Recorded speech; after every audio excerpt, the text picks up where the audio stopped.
semua, kembali lagi di channel YouTube saya, Jo Sarlina. Tema hari ini itu tentang nyemil. Mau kurus tapi suka nyemil, gimana dong? Kenapa ya sukanya tuh nyemil? Olahraga mulut kata orang gitu ya. Apakah karena dia enak? Apa karena habit? Apa karena dia banyak promosinya? Kalau kita belanja ke supermarket, ya, terus kita masuk ke lorong yang cemilan isinya. Pertanyaannya, apa yang ada di pikiran kita? Aduh, kayaknya enak tuh crispy, krenyes gitu ya. Pertanyaannya, itu yang lapar matanya atau yang lapar perutnya? Kalau yang lapar matanya itu bahaya. Artinya apa? Demen shopping. Kebiasaan atau habit yang ingin dilakukan secara rutin. Tapi kalau yang lapar adalah perutnya, ini akan kasih alarm nih buat kita nih. Kerucuk, kerucuk, kerucuk, kerucuk. Artinya Pas belum makan, usus kita ini bakalan keisi sama udara dan akhirnya bunyi khas ini pun jadi terdengar. bagaimana cara diet yang enak, diet yang nyaman, diet yang berfaedah buat kita semua. Yang pertama, perbaiki pola makan. Banyak yang bilang, Gue lagi diet. tapi begitu makan siang itu makan nasinya segunung. Lauknya cuma seemprit. Masalahnya sayur dan buahnya itu udah gak kelihatan. Itu porsi makanannya harus seimbang. Karbonya ada, proteinnya nih yang paling banyak harus ada. Sayur, buah, kacang-kacangan semua harus komplit dalam satu piring. Terus yang nomor kedua, perbaiki pola tidur.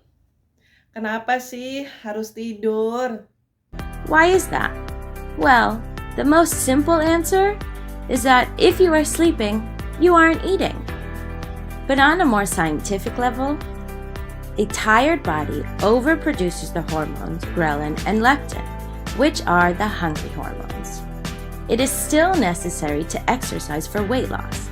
But if you are exhausted and go to the gym, you will not be able to put in your best effort because you are so darn tired.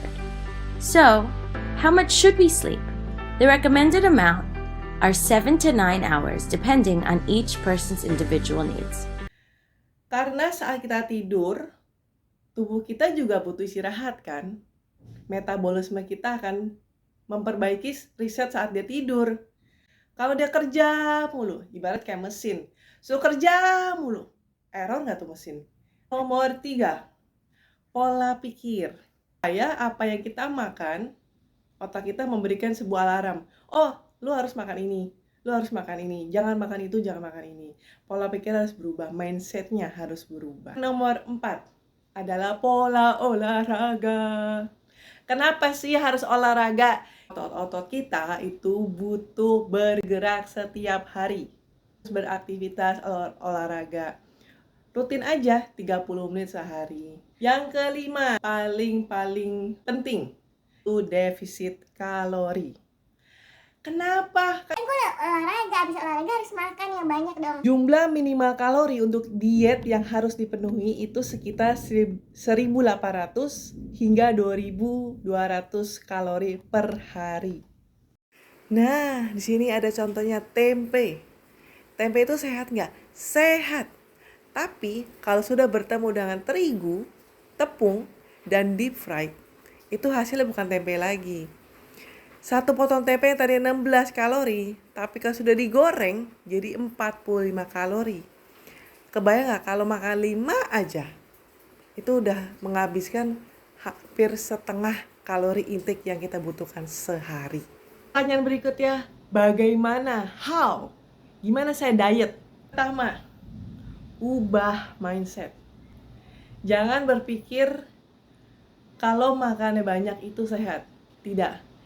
Yang dipikirkan adalah asupan gizinya. Banyak orang berpikir, gue Makan sehari sekali aja. tapi sekali makan segunung, satu bakul. Ini kan bisa buat satu hari. Enggak. Pola makan atau mengganti mindset untuk bagaimana cara makan itu sangat penting. Jadi kita ada programnya, bagaimana merubah mindset kita untuk goal kita yaitu sehat dan langsing bonusnya. Selanjutnya adalah ganti cemilan yang lebih banyak proteinnya. Protein itu untuk lebih kenyang tahan lama. Dan juga gampang dicarinya, nggak usah susah, misalnya telur putih ya, terus kacang-kacangan juga. Siapkan mental, jiwa, dan raga, kita akan siap untuk transformasi. Transform with ST. Kenapa ya orang suka nyemil? Itu kebiasaan. Dikit nyemil, dikit nyemil. Nomor 2, gabut, kurang kerjaan, atau kurang sibuk. Makanya kalau orang diet tuh, kalau bisa perbanyak aktivitas. Kenapa? Kalau awal-awal program tuh kepikiran, jadi perbanyaklah aktivitas supaya kita menambah wawasan tentunya ya. Dan supaya kita tuh nggak mikirin makanan dulu. 3, camilan itu rasanya gurih dan nagih. Satu udah satu. Lagi, dan lagi. Yang nomor 4, gula. Orang berpikir tuh kalau makan gula kenyang. Gue makan aja sesuatu yang manis, nanti juga kenyang. Betul, makan gula itu kenyang, tapi cepat lapar. Yang terakhir adalah karena suara dari cemilan. Kebayang nggak, dan kita notice nggak kalau kita beli chips itu suaranya pas kita makan? Kriuk, kriuk, kriuk, kriuk. Jadi ketagihan. Suara itu bikin nagih. Nah, makanya ada namanya program TR90. Program ini sangat membantu kita semua, bagi yang lagi mau diet terutama. Ini program 90 hari yang bikin kita makin semangat untuk diet, makin mencapai goal kita untuk langsing, dan tentunya adalah metabolisme kita makin sehat, makin baik. Jadi teman-teman yang mau di-coachingkan sama saya, ayo di leave komen di bawah ini, atau boleh japri atau DM saya di sosmed. Thank you semua.